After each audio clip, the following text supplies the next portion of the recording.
Big boss ఇంట్లో 10వ వారం నామినేషన్లో హిట్ బాగానే జరిగింది. ఇప్పటికే 9 మంది కంటెస్టెంట్లు బయటకు వెళ్లారు. సానియా, అభినయ, నేహ, ఆరోహి, చంటి, సుదీప్, అర్జున్, సూర్య, గీతు ఇలా బయటకు వచ్చారు. ఈ ఎలిమినేటర్లో కాస్త షాకింగ్ గీతు ఎలిమినేషన్ జరిగింది. అయితే ఇప్పుడు 10వ వారంలో ఎలిమినేషన్ బిగ్ బాస్ ఇంటిని బయటకు ఎవరు వచ్చే కంటెస్టెంట్ మీద అందరి దృష్టి పడేది. మామూలుగా అయితే గత వారమే సత్య ఎలిమినేట్ అవ్వాల్సిందే. కానీ సత్య తృప్తిలో తెప్పుకుంది. గీతు ఎలిమినేట్ అయింది. ఈ వారంలో నామినేషన్లో రేవంత్, ఎన్యా, సిహాన్, ఆదిరెడ్డి, మరీనా, వాసంతి, పైమ, కీర్తి, ఆదిత్య ఉన్నారు.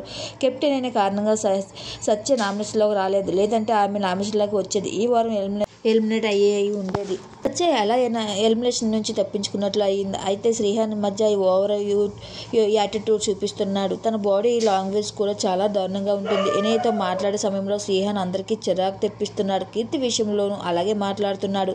ఇక ఎనయ్యతో ఉన్న గొడవలు శ్రీహాన్కి బ్యాడ్ అవుతున్నాయి. శ్రీహాన్, శ్రీహత్యలు కలిసి చేసే పనులు వెక్కిరింతలు మరింత నెగిటివ్ ఇమేజ్ని తీసుకొస్తున్నాయి.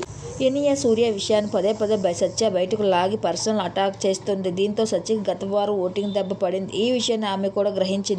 మరి సిహాన్ కూడా తన పద్ధతిని మార్చుకుంటాడో లేదో చూడాలి. పైమ కూడా ఓవర్ యాటిట్యూడ్ చూపిస్తుంది. ప్రతి వారం నాగార్జున మెచ్చుకుంటున్నాడు. పొగరు తలకెక్కినట్లుగా అనిపిస్తుంది. ఈ వారం పైమ కూడా డేంజర్ జోన్లో ఉన్నట్లే కనిపిస్తుంది. అయితే ఎలిమినేషన్ జోన్, డేంజర్ జోన్ అంటే మాత్రం మరీనా, వాసంతి, కీర్తి ఉండేటట్లు కనిపిస్తుంది. అయితే ఖచ్చితంగా లేడీ కంటెస్టెంట్ మాత్రం ఎలిమినేట్ అవుతుందని అర్థమవుతుంది. రేవంత్, బాలాజీ, ఆదిరెడ్డి, సిహాన్ ఎట్టి పరిస్థితుల్లో ఎలిమినేట్ అవ్వరని తెలుస్తుంది.